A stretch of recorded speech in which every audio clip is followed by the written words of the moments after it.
Hey there. This is Rapunzel, episode 6.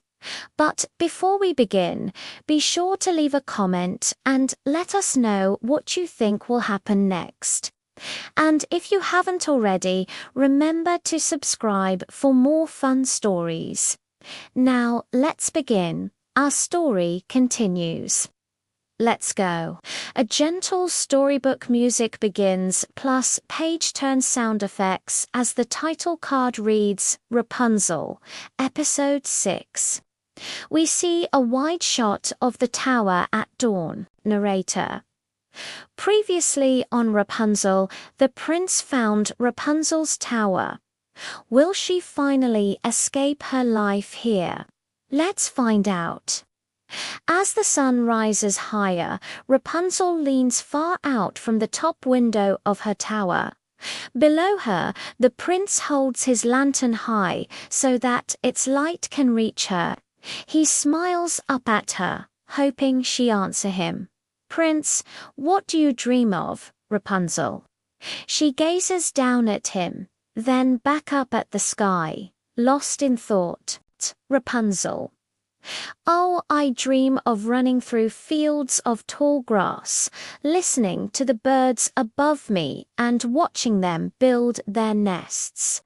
I dream of long walks along the shore, feeling the sand between my toes and the waves crashing around me. I dream of an ocean so big and blue it stretches all the way to the ends of the earth." The prince looks away, a wistful smile on his face as he thinks about the times when he, too, used to dream. Rapunzel. "Do you dream of something, too, kind sir?" The prince quickly looks back at her, startled by her sudden question. "Prince, me? Oh, yes. I dream of sparkling stars shining bright in the night sky. I dream of festivals filled with dancing and laughter. I dream of long ago when I used to run through the halls of my father's castle without a worry in the world." Rapunzel beams at him, so happy to hear that he has such wonderful dreams, too. Rapunzel. "Dreams are the best, aren't they? We could dream forever, Prince, indeed." But sometimes Rapunzel dreams aren't enough. He pauses, searching for the right words. "Prince. Sometimes we have to take a chance and make our hopes a reality." Rapunzel tilts her head, confused by what he means. "Rapunzel, what do you mean, Prince?" "I mean, if you want to see those oceans you dream of, then maybe you shouldn't just dream about them. Maybe you should go and find them." Rapunzel turns her eyes down to her feet. She knows what he's saying is true, but she's been stuck in this tower for so long, the idea of leaving seems scary. "Rapunzel, I wish I could be brave like you, kind sir, and just go exploring the world, but I'm afraid, Prince." "Afraid of what, Rapunzel?" "Afraid that the world might not be as beautiful as my dreams. Afraid that once I leave the safety of my tower, I won't be able to come back. Afraid that if I get hurt, no one will be there to help me." She looks up at him with tears in her eyes. "Rapunzel, how could I ever be so foolish as to try and leave? Who am I kidding? I've always been too scared." She turns away from him, wiping her eyes and trying to stop crying. "Prince Rapunzel, you're not too scared. You're just afraid. There's a difference." He reaches out and gently touches her arm. She jumps slightly, surprised by his sudden movement. "Prince, don't let your fears control you, Rapunzel. Let your hopes guide you." As the prince speaks these words, the camera slowly moves down from Rapunzel's face to her hands, which are intertwined on the windowsill. Her expression is hopeful, but she's still unsure of what to do. Narrator, would Rapunzel listen to the prince's advice? Or would she stay safely hidden in her tower? Meanwhile, in a dark corner of the tower's base, the sorceress watches the two of them intently. A sinister smile creeps across her face. Sorceress, hopes and dreams. How wonderfully naive. The camera zooms in on the shadow cast by the sorceress and her twisted, gnarled staff on the wall of the tower. It's a foreboding sight, but still somehow manages to feel child-friendly. Narrator: the sorceress watched closely, but what was she planning? As the sun climbs higher in the sky, Rapunzel and the prince say their goodbyes. He leaves the same way he came, climbing down the ivy on the outside of the tower and disappearing into the forest. Once he's gone, Rapunzel runs to the other side of the tower and lets out a loud sigh.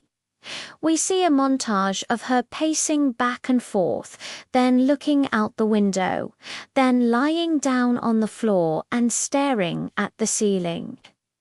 Time passes slowly. Narrator: the days passed, yet Rapunzel couldn't shake the feeling that something was missing. As she lays on the floor, she notices a small hole in the wooden boards directly beneath her.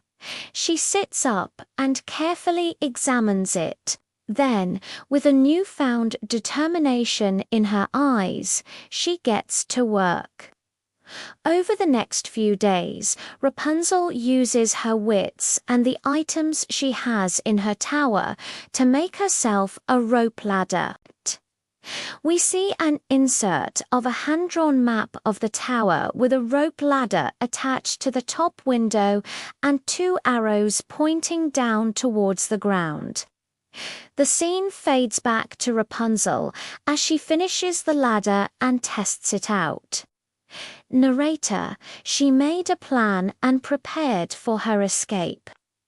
At night, when the moon is full and the stars are shining bright, Rapunzel puts her plan into action.